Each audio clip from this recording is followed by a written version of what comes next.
There's a book on my shelf that keeps predicting things it has no business of knowing. I want you to understand that I'm not being cute.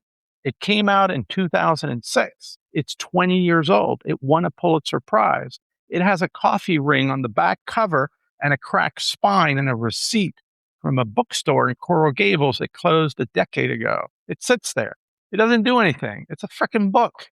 And every single morning this year, I picked up my phone and read the news out of Tehran and then walked over to that shelf and found the news already inside it, written before it happened by a man who was not writing about Iran at all. Here's what I mean. In February, The Wire said we were going to go cut the head of the snake, kill the leader, break the regime, go home by summer. I opened the book and the book said, hell no. The book said the head is not the animal. The book said, kill the man and you will make his son into something worse than he ever was. Well, we killed the man on the 28th of February, my birthday. His son sits on the throne today, and the analysts who study him for a living say he's more radical than his dead father. And don't forget, we killed his mother too, and we killed his wife. In April, The Wire said the economy was collapsing, the currency was worthless, and the regime would fold by the end of the quarter. Guess what? I opened the book, and the book said, hell no. The book said, poverty does not pacify the true believer. The book said, poverty confirms him. It hands him the story he's been told since he was a boy, that the West wants the faithful dead. The currency is worth nothing. They're still shooting at our tankers. And this weekend, when the news said the strikes had degraded Iran's ability to fight and that the strait was open again and that traffic was flowing, I didn't even have to open the book. I knew what page it was on. Now, here's the part I need you to sit with for a second. That book has no business knowing any of this. It's not about Iran.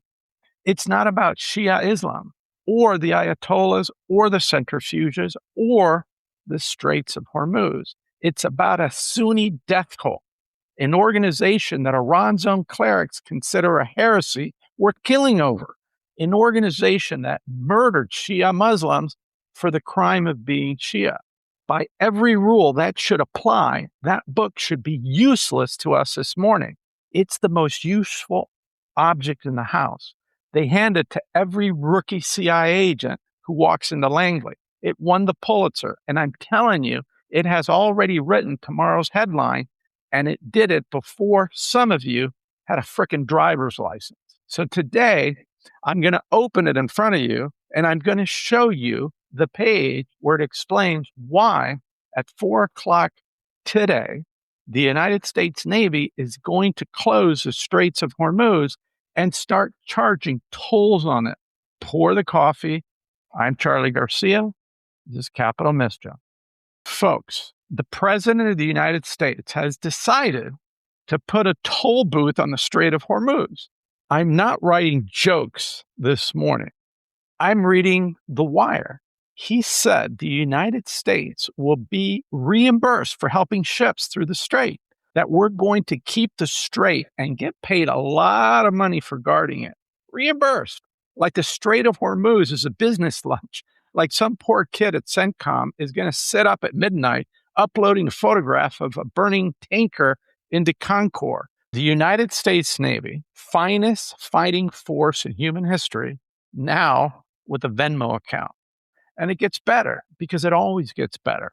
The Treasury Department announced today that if a shipping company pays Iran for safe passage through the water, that's a sanction violation. They used the phrase maritime extortion. So let me make sure I have the doctrine straight. When Iran charges a fee to cross the water, that's extortion. When we charge a fee to cross the same water, that is guarding. The difference is 11 aircraft carriers and a very confident tone of voice. Blockade at 4, cocktails at 6. Set. your recorder. I have bled for this country, and I'm telling you, we're running it like a man who bought a car wash in 2019 and is now explaining to his wife why it's actually a real estate play. And before I hand you today's book, one receipt, and then I put it away because nothing is uglier than a man who keeps his own trophies dusted. On February 11th, I sat right here and I told you that America was 30 days from war with Iran while Wall Street was face down in its cornflakes. 17 days later, the bomb fell on my birthday. The universe schedules its jokes, I guess, on my cake. I did not have a satellite. I did not have a source in the Situation Room, but I had my library and my books. So the book I covered on Saturday, and you can read it for free, is called The Looming Tower. Lawrence Wright, Pulitzer Prize, 2007. 5 years of his life, 500 interviews, including bin Laden's family, bin Laden's friends, FBI agents, Saudi spooks, CIA spooks, the men who were in the rooms. Al-Qaeda murdered Shia Muslims for the crime of being Shia. Bin Laden thought Iran's Islam was a corruption worth killing over. So I'm standing here in the middle of a Shia war, holding up a book about Sunni terrorists, and somebody in comments is already typing. I can hear the keyboard now on YouTube. It sounds like a woodpecker with a grievance. Here is the answer. Wright was never writing about Al-Qaeda. He was writing about humiliation, about the machinery of it, and about the trap a great power walks into every single time it mistakes destruction for victory. Humiliation doesn't care how you fold your arms and pray. It ran on Sunni exiles in 2001. It runs on Shia clerics in 2026. Same engine, new paint. So one word on the author, Wright, because the man is a magnificent lunatic.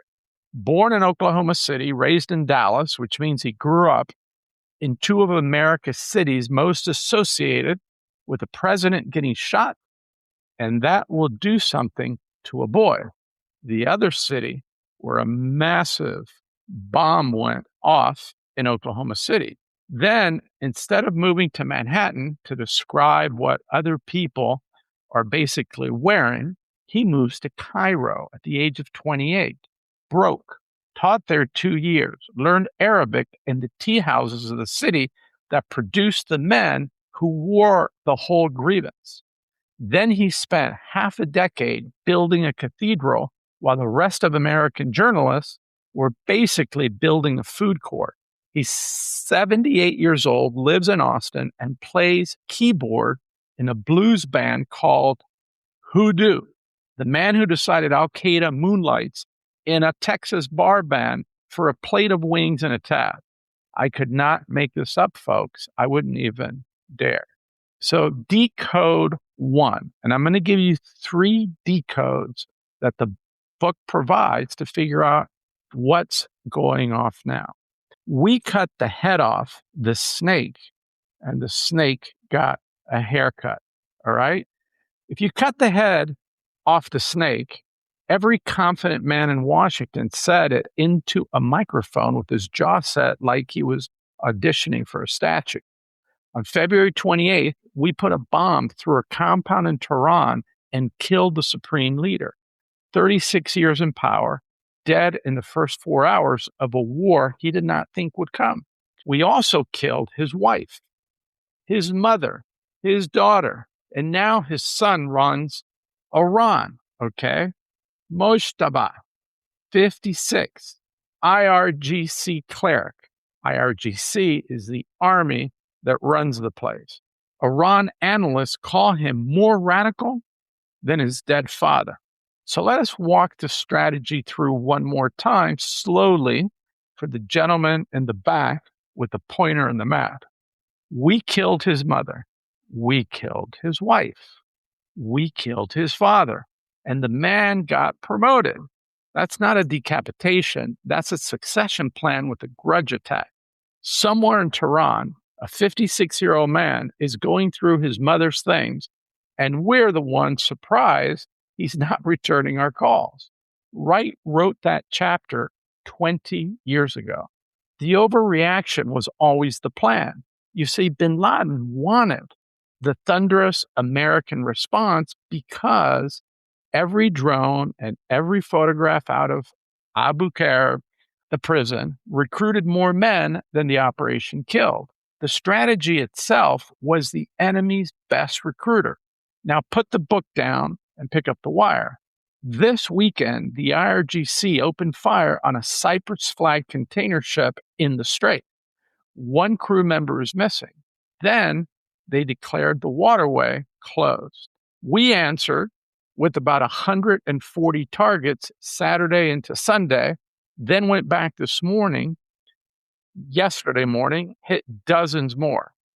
Iran state media is reporting explosions in Bandar Abbas, in Sirik, in Jask, on Qasem Island. And Iran fired back across the entire Gulf, Kuwait, Oman, Jordan, the Emirates, Qatar. Jordan intercepted 4 missiles inside its own airspace yesterday morning. Jordan, a country whose entire foreign policy is trying very hard to not be involved. Now, I thought we had a ceasefire. I thought we had a friggin' peace agreement signed for 60 days. Doesn't sound much like a ceasefire to me. Meanwhile, CENTCOM is posting that the strait is open, that Iran does not control it, and that traffic is flowing. Traffic is flowing. That is the voice of a maitre d' when he uses it when there's a grease fire in the kitchen. Everything's fine. Enjoy the bread. Have some olive oil. That's not a decapitated regime. That, ladies and gentlemen, is a radicalized regime. Now, decode 2 of 3. The economy that was supposed to save us, all right? Every desk in Greenwich is running the same model. And the model says that money breaks them. On paper, look at it. The real was 70 to the dollar before the revolution. It's over $1.5 million now per dollar. Food inflation north of 100%. The central bank printed 10 million real notes because the banks ran out of cash. 10 million real. What's it worth? About $7. That's not a currency. That's a coupon. So Wall Street looks at the $7 banknote and concludes Tehran folds by Monday. And Wright is the man who tells you why they do not. Poverty does not pacify the true believer. You see, poverty confirms his story. You strangle his economy, and he doesn't conclude his leaders failed him. No. He concludes the West, America, is strangling the faithful exactly as he was promised from the pulpit every Friday for 30 years. You did not cut the motivation. You martyred it. And speaking of Monday, Brent closed up 9.6% today at 83.30. Best single day for Brent since May of 2020. 9% in one session because a man announced a toll booth. All right. And if you had spent $30 on a Pulitzer Prize winning book from 2007, instead of 6 hours watching men in half sips argue about the 10-year, you would have been long crude before lunch. That is the entire pitch of this program. This YouTube, Capital Mischief. Decode 3. Nobody is driving the bus. Wright's third theme is the gap between the state and the true believers living inside it, around it, and underneath it. Saudi Arabia funded the mosques, that built the killers that came to the United States, drove airplanes into the New York Twin Towers, and then acted astonished when the bill came due. Pakistan's intelligence service ran the militants it swore it was hunting.